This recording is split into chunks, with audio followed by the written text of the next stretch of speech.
Bien, bonjour à tous et bienvenue à cette conférence sur le thème Start-up et équipementier, un duo gagnant.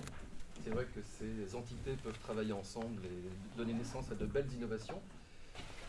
Alors, Akeo Plus, start-up, mais qui aujourd'hui est un peu plus lié finalement à la galaxie EFI Automotive. On va peut-être d'abord reprendre le film dès le début, comment s'est fait la connexion. Oui, alors la connexion, elle s'est faite d'abord côté Accendus. C'est PSA qui avait entendu parler de cette entité agile qui était Accendus, qui du coup avait tout un écosystème de Et c'était start-up. encore PSA à l'époque. C'était encore PSA à l'époque, Donc il y a quelques années déjà. quelques années, Ouais, voilà, qui était arrivé avec une demande d'un robot chargeur, donc sur du comfort charging, comment charger automatiquement avec un robot un véhicule. Et du coup, Accendus est venu nous contacter. Euh, il nous contacter avec cette demande. Nous, à l'époque, on n'était pas du tout axé automobile Oui, non plus. on peut montrer les images dans un instant. Nous, on était sur de la robotique plutôt high-tech, donc beaucoup de perception, etc. Mais pour de l'industrie aérospatiale, pharma, etc. C'est pas une balance, hein. Ça ressemble à une balance. Ni un truc pour faire du sport, voilà. Voilà. Donc Ça là, c'est la fonctionne. version du CES. Et c'est pas un aspirateur non plus, robot. Ça ressemble, hein. Ça y ressemble. Donc, Vu de loin, voilà. donc c'est un robot de recharge par induction, pour expliquer quand même ce que c'est. Donc c'est un robot qui vient, du coup il a son câble à l'intérieur, il vient enrouler, dérouler son câble aussi, parce que c'est quand même une des problématiques. Et il vient amener du coup un pad d'induction, comme un chargeur téléphone si vous voulez. La spécificité c'est qu'il vient localiser le véhicule du coup automatiquement, et ça va lui permettre de positionner très précisément l'inducteur et de venir le plaquer surtout sous le véhicule. Et ça va permettre d'avoir un rendement qui est très proche finalement de la connexion conductive. Ça, c'est vraiment la spécificité. Et pour ça, voilà, on est sous le véhicule, donc on a du gravillonnage, on a de la boue, on a des choses comme ça. Donc tout ce qui est localisation optique, ou laser, peu importe, tout ça, ça ne passe pas. Il faut savoir qu'on est sous une caisse de véhicule, du métallique partout, donc on a dû développer beaucoup de choses. Le véhicule, on Beaucoup de voit choses pas, pour mais la c'est un localisation. pick-up, c'est un pick-up à rame. c'est un Dodge Ram. Voilà, donc il fait 3 tonnes et demie, j'imagine, Oui. plus que ça. Il y a à peu près 6 mètres. Voilà, c'est ça. Un petit véhicule pour marche américaine. Un petit, ouais.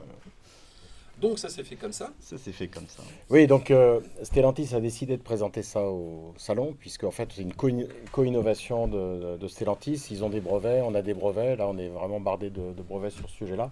Puis la recharge par induction par contact permet d'améliorer l'efficacité. On a une isolation galvanique de fait. Donc par rapport à toutes les solutions à câble, c'est une solution qui nous semble intéressante. Mais on a dû faire plusieurs étapes parce que les premiers robots à chenilles étaient des robots chers. Et donc, ce qui a été présenté à Las Vegas, ce qui est en cours de développement, vous descendez le prix jusqu'à atteindre ce que le Carlos marché. Tavares a dû regarder ça. Carlos Tavares. Alors, J'imagine. au CES, on était dans un petit nuage parce que le truc a été présenté par Carlos Tavares, le patron de Dodge Ram. Il y avait la vidéo du robot présenté par eux. Et lors du salon, on a dû voir tout le staff de Stellantis, c'est-à-dire le patron de Ram, le VP achat de. D'ailleurs, c'est ce que je voulais dire. Pour moi, Las Vegas, c'est un excellent moyen de voir des gens qu'on n'arrive pas à voir en temps normal parce que leur agenda est booké. Vraiment, hein. Et c'est Alors après que, seulement que la vidéo est passée sur BFM. ouais, alors qu'à Las Vegas, la veille de la journée du salon, ils sont complètement disponibles, ils ont que ça à faire parce qu'ils viennent voir ce qui se passe. Et là, vous avez un moyen vraiment extraordinaire de rencontrer ces gens-là. Et donc cette solution est complémentaire avec ce que fait Jean-Baptiste Sega, qui s'appelle aussi Jean-Baptiste, qui est Hippie Tender, mais ce sera une autre. C'est la petite remorque qu'on met. C'est la petite remorque, ouais. Avec l'électrique, Ouais. effectivement. Ouais. Voilà. Alors du coup, maintenant, Akeo donc, est lié à EFI. Est-ce que ça change quelque chose par rapport à Oui, alors. cette agilité ou enfin voilà. Oui, alors ça c'est un sujet effectivement. Donc au début c'était effectivement finalement Accendus qui venait demander presque une prestation finalement à Akeo Plus. Et finalement Akeo Plus a émis la volonté de rejoindre le groupe Electric Field pour justement pousser ces sujets-là et apporter un peu finalement de son agilité à Electric Field et à Accendus, et en même temps profiter aussi on va dire de la taille d'Electric Field, qui est quand même souvent quelque chose qui est problématique pour une startup, la taille. Et finalement, ça a fait écho tout de suite chez Electric Field, puisqu'ils avaient une volonté de diversification aussi de leur activité. Et cette volonté de diversification, ça a permis vraiment de garder un peu une vigilance au cours de l'acquisition, de faire en sorte que Akeo Plus, que la startup ou le techno-provider, selon comment on l'appelle, garde aussi tout son ADN, toute son indépendance. Donc toutes les autres activités qu'il a peut-être hors automobile, qu'elles restent là aussi potentiellement. Et ça permet aussi de s'assurer que finalement on garde aussi toutes les compétences au sein de la startup, qu'il n'y ait pas des départs, des choses comme ça qui se passent. Voilà, Et donc qu'on il y a de la se- robotique, du data management, de l'intelligence artificielle, tout ce qui tourne autour de la robotique qui nous intéresse d'une manière générale. Donc du software, beaucoup de software. Je pense que c'était... Et il a raison de dire qu'ils continuent leur vie.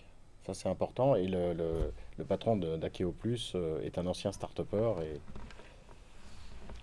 Alors, comme disait Jean-Baptiste, les grands chefs à plumes de Stellantis étaient là, donc ça doit faire quelque chose quand même de voir qu'on a des grands patrons qui sont Oui, complètement. première loge. C'est vrai que là, c'était un changement d'échelle pour nous, clairement.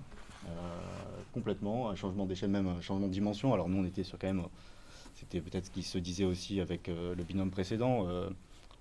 Si on n'est pas dans l'automobile dès le départ, les volumes automobiles, on les imagine pas. Donc c'est vraiment tout est très différent et ça peut être assez vertigineux, peut-être pour une start-up aussi, ce genre de voir tout ce que l'on doit engager derrière, soit pour maintenir effectivement les 10 ans de garantie, faire face à un éventuel rappel, se mettre sur les normes automobiles, etc. Donc du coup, s'adosser effectivement à un équipementier, c'est, je pense, l'une des meilleures solutions pour pas refaire des erreurs finalement que eux ont déjà essuyées. En tout cas, les robots de recharge, d'autres constructeurs y réfléchissent. On se souvient que Volkswagen a communiqué sur le sujet, Oui. entre autres. Donc c'est quelque chose qui, a priori, plutôt est dans l'air du temps. Oui, oui. Donc vous avez les robots de recharge. Alors vous parliez des Chinois ou de Mob Energy, je vais citer un français, qui amène des batteries usagées pour recharger des véhicules dans des parcs auto. Il y a plusieurs modèles. Là, on n'embarque pas de batterie, hein. Ce robot ne fait qu'amener l'énergie au véhicule pendant les heures chez vous, pendant la nuit, dans l'entreprise, pendant que vous travaillez. Et la recharge automatique va se développer pour une raison très simple, c'est que la réversibilité qui va être nécessaire quand on aura beaucoup de véhicules électriques, qui permettra pendant les heures de pointe d'aller chercher de l'énergie sur le véhicule, ne pourra se faire que si on a quelque chose d'un peu automatique pour amener l'énergie.